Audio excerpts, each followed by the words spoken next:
PPT, I want to introduce the IASB framework. The IASB framework was invented by the International Accounting Standards Board. The IASB framework consists of a conceptual framework and a regularity framework. The conceptual framework mainly guides the IAS and IFRS, which are presented in the financial statements. So in the other words, the conceptual framework guides the preparation of financial statements.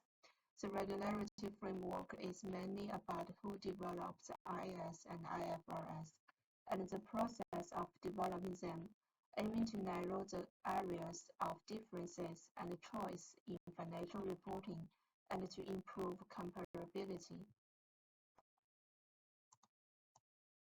Well, in this PPT, I will talk about the IAS 36 impairment on assets. Well, this asset has some limited that not include the current assets like inventory, trade receivables, and cash. It only includes the non-current assets, for example, like PPE, investment property, and intangible assets. The IAS 36 is very important. We need IAS 36 to ensure that the carrying amounts of assets do not exceed their recoverable amounts, thereby providing a realistic view of a company's financial position. There are some indicators of impairment.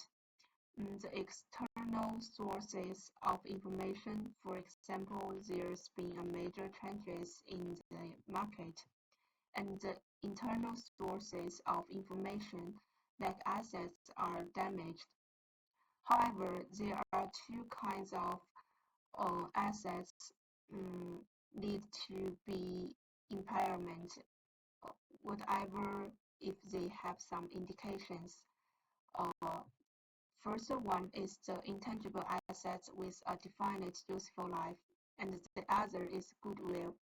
The initial measurement is very easy, just comparing the carrying amount of the assets and the recoverable amounts, and the subsequent measurement needs to amortization of the depreciation in the year end.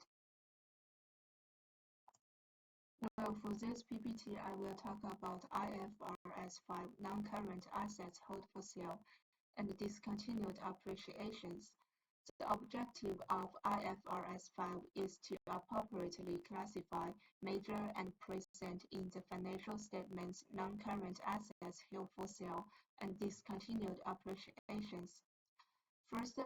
Firstly, I will talk about non-current assets held for sale. The classification of it must be made at two kinds of it. First is available for immediately sale, and the second is the sale must be highly probable. Then the measure of it should be measured at the lower of its carrying amount and the file value less cost to sell. If the carrying value are large of the NRV, firstly, we will use the IAS 36 impairment, and then we will reclassification of it. Moreover, as for the presentation of the non-current assets held for sale must be presented separately from other assets in the statement of financial position. With regard to the discontinued appreciation, the discontinued appreciation is a component of an entity that has either been disposed of or is classified as held for sale, like the production lines.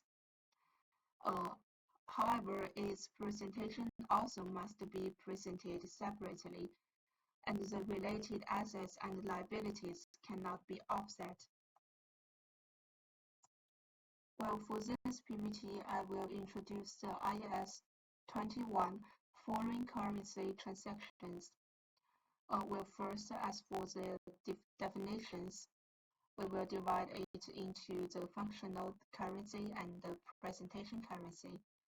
For the functional currency, the currency of the primary economic environment where the entity operates. And for the presentation currency, it's the currency in which financial statements are presented. Well then, as for the initial translation using the historical or average exchange rate on the day of the transaction. However, the historical exchange rates are the most popular. Well, as for the subsequent translation, uh, we will divide it into monetary items and non-monetary items. The monetary items using the closing rate to translate, and the exchange differences are recognized in profit or loss. For the non-monetary items, where if they are use the cost model, there are no translation. If they use fair value model, we will using the closing exchange rate to translate, and the exchange differences are recognized in profit or loss. Then the last one, if they use revaluation model, we will use the closing exchange rate to translate, and the exchange differences are recognized in the OCI. Well, for this PPT, I will introduce the IFRS 15 revenue from contracts with customers. This IFRS 15 is replaced the IAS 11 and IAS 18. Under IFRS 15, the transfer of goods and service is based upon the transfer of control rather than the transfer of risks and rewards as in the IAS 18. Firstly, I will talk about the recognition and measurement. We will use the five-step model, and then I will talk about some common types of transactions about how to recognize the revenue of them. First is the principal versus agent. We will only confirm that the amount belongs to you, and any differences will go to the trade payable. Second one is warranties. First, we will separate goods from service, and the cannot recognize as revenue part will be determined as the deferred revenue. Then the consignment agreements and the sales and return, we will reverse accounting entries. Then the repurchase agreements is similar to borrowing, and the last one, bill and hold agreements, can be recognized directly as revenue. The last one is construction contract. The measure of it will rely on the state of completion. There are two methods of it. The first one is output methods, and the other is input methods. Well, for this PPT, I will talk about IFRS 16 leases. A lease is a contract or part of a contract that conveys the right to use an asset for a period of time in exchange of considerations. The recognition of IFRS 16 does not apply to short-term leases, which means are not longer than 12 months, and leases for which the underlying asset is for low value, uh, and identifying a leases is to assess whether a contract conveys the right to control the use of an identified asset.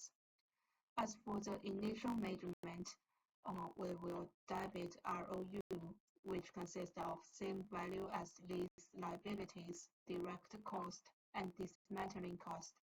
Then credit lease liabilities, which is the PV of lease payments, and the cash and the provision. For the subsequent measurement, we will first is the assets. For the depreciation of the assets, there are two conditions. The one is title transferred, and the other one is not transferred. And sometimes we will consider about the impairment. As for the lease liability, first we will consider the interest expense, and then we will also consider the paid lease payment. There are also two conditions.